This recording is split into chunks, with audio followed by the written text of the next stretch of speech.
నమస్తే, welcome to vibrant AP. ఇక స్ట్రైట్గా పాయింట్లోకి వస్తే, ఒక తప్పు చేస్తే మళ్ళీ అలాంటి తప్పులు చేయకూడదంటారు మన పెద్దలు.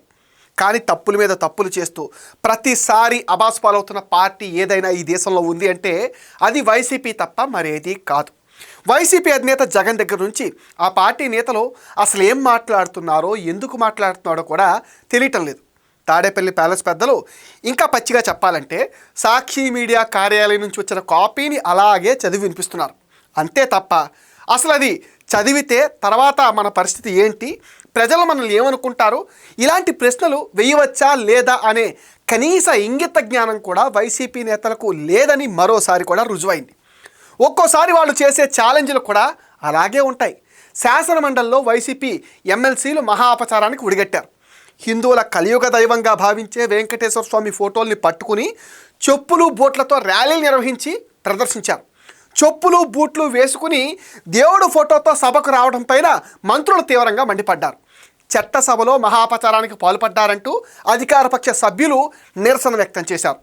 గందరగోళం మధ్య చైర్మన్ సభను వాయిదా వేయగా వైసీపీ సభ్యులు ప్లకార్డులను, స్వామివారి ఫోటోలను టేబుల్ పైన పడేసి వెళ్ళిపోవటం తీవ్ర దుమారానికి తెరలేపింది.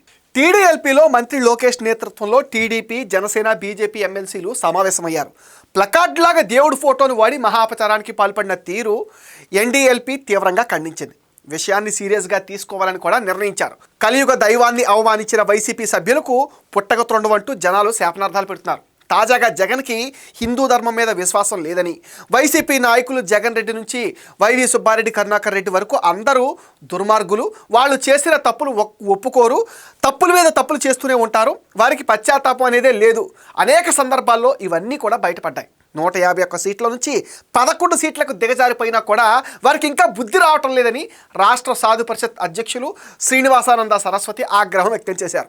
వైసీపీ చేసింది తప్పని మండలి చైర్మన్ మోషన్ రాజు స్పష్టం చేశారు. ఆ సభ్యులను పిలిపించి మాట్లాడతారని చైర్మన్ తెలిపారు. బహిరంగ క్షమాపణలు చెప్పించి లెంపలేసుకునేలా చేయాలని కూటమి సభ్యులైతే డిమాండ్ చేశారు. జగన్కు దేవుడంటే భయం, భక్తి లేదని, హిందువుల మనోభావాలంటే లెక్కే లేదు అన్నారు. వెంకన్నతో పెట్టుకోకూడదని జగన్కు హేతో పలికారు మంత్రి లోకేష్. ఇదంతా ఒకెత్తైతే తాము చెప్పులు బూట్లు వేసుకుని దేవుడు ఫోటోలతో తాము సభలోకి వెళ్ళినట్లు అండ్ ఒక్క ఫోటో వీడియో అయినా చూపించగలరా అంటూ బొత్స సవాల్ చేశారు. తాము చెప్పులు విప్పి స్వామివారి ఫోటో తీసుకెళ్లామన్నారు. దీనిపైన స్పందించిన లోకేష్ చెప్పులు బూట్లు వేసుకుని సభ లోపల బయట వైసీపీ సభ్యులు దేవుడు ఫోటో పట్టుకు వెళ్ళిన ఫోటోలు, వీడియోలను ఎక్స్లో పోస్ట్ చేశారు. వైసీపీ సభ్యులు చెప్పులు బూట్లు వేసుకుని దేవుడు ఫోటోలతో ర్యాలీ చేయడం, సభలో ప్లకార్డులా ప్రదర్శించడం లాంటి వీడియోలన్నీ ఇప్పుడు బట్టబయలయ్యాయి. వెంకటేశ్వర స్వామి పట్ల తమ పార్టీ విధానం ఇదేనని జగన్ చెప్తున్నారా అని జనం ప్రశ్నిస్తున్నారు. హిందూ సమాజానికి క్షమాపణలు చెప్పే వరకు ఆ విషయాన్ని వదిలిపెట్టకూడదంటున్నారు జనం. వైసీపీ ఓడిన తర్వాత కూడా పరిస్థితి ఏమాత్రం మారలేదు. కర్నూలు జిల్లాలో బస్సు దహనం కేసులో సాక్షి మీడియా నుంచి వచ్చిన స్క్రిప్ట్ మాత్రమే చదివినట్లు వైసీపీ అధికార ప్రతినిధి శ్యామల పోలీసు విచారణలో వెల్లడించారు.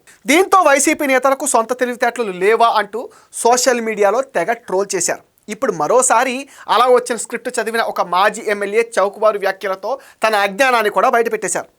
సంతనూతలపాడు వైసీపీ మాజీ ఎమ్మెల్యే సుధాకర్ బాబు మీడియా ముందు ఒక ప్రశ్న వేశారు. ప్రతి ఒక్కరిని ఆశ్చర్యానికి గురిచేసిన ఆ ప్రశ్న, బిల్ గేట్స్ వల్ల ఏపీకి పెద్ద ప్రమాదం అన్నట్లుగా ప్రచారం చేశారు. ఇక ఆయన వచ్చి వెళ్ళిన తర్వాత వైసీపీ అగ్రనేతలు రంగంలోకి దిగిపోయారు. నిజానికి బిల్ గేట్స్ పర్యటనలో లోపాలు వెతికేందుకు ఎలాంటి ఆస్కారం కనిపించలేదు. మాజీ ఎమ్మెల్యే సుధాకర్ బాబును మీడియా ముందు ప్రవేశపెట్టారు. ఆయనతో బిల్ గేట్స్ తాగిన టీ, సమోసాలు, స్నాక్స్ ఖర్చు ఎంత అయిందని అడిగించారు. బిల్ గేట్స్ వస్తే మన రాష్ట్రానికి ఏంటి ప్రయోజనం, ఆయన కోసం చేసిన ఖర్చుతో పిల్లలకు మంచి భోజనం పెట్టొచ్చు కదా అంటూ విచిత్రమైన ప్రశ్నలు వేయించారు. అసలు టీడీపీ పైన విమర్శలు చేయడానికి వచ్చే ప్రతి వైసీపీ నేతలు తాడేపల్లి పెద్దల ఆదేశాలతో సాక్షి నుంచి వచ్చిన స్క్రిప్ట్ మాత్రమే మీడియా ముందు చదివేసి వెళ్ళిపోతున్నారు. దీనివల్ల పార్టీ పెద్దల దగ్గర నుంచి మార్కులు వస్తాయేమో కానీ ప్రజల్లో చులకనవుతారనే కనీస ఇంగిత జ్ఞానం లేకుండా పోయింది. తిరుమల కల్తీ లడ్డు విషయంలో పేకల్లోతులో మునిగిపోయిన వైసీపీ ఆత్మరక్షణ కోసం హెరిటేజ్ ఫుడ్కి, ఇందాపూర్ డైరీకి మధ్య లింకులు పెట్టి అడ్డంగా దొరికిపోయింది. హెరిటేజ్ ఫుడ్ పైన నిరాధారమైన కథనాలు ప్రసారం చేసినందుకు సాక్షి మీడియాకు ఢిల్లీ హైకోర్టులో గట్టి షాక్ తగిలింది. హెరిటేజ్ దాఖలు చేసిన పిటిషన్ మేరకు సాక్షి ప్రసారం చేసిన వీడియోలు లింకులను 24 గంటల్లో తొలగించాలి, లేనిచో మెటా, గూగుల్, యూట్యూబ్ చర్యలు తీసుకోవాలని కోర్టు ఆదేశించింది. ఇది కూడా వైసీపీ చేసిన పెద్ద తప్పుగానే భావించాలి. ఈ తీర్పు సాక్షి మీడియాకు, ముఖ్యంగా ఆ సంస్థ యజమానులకు పెద్ద దెబ్బగా భావిస్తున్నారు. సాక్షి మీడియా కథనాలు హెరిటేజ్ సంస్థ 33 ఏళ్ల ప్రతిష్టను దెబ్బతీసేలా ఉన్నాయని, పూర్తిగా వాస్తవానికి విరుద్ధమని తెలిపింది.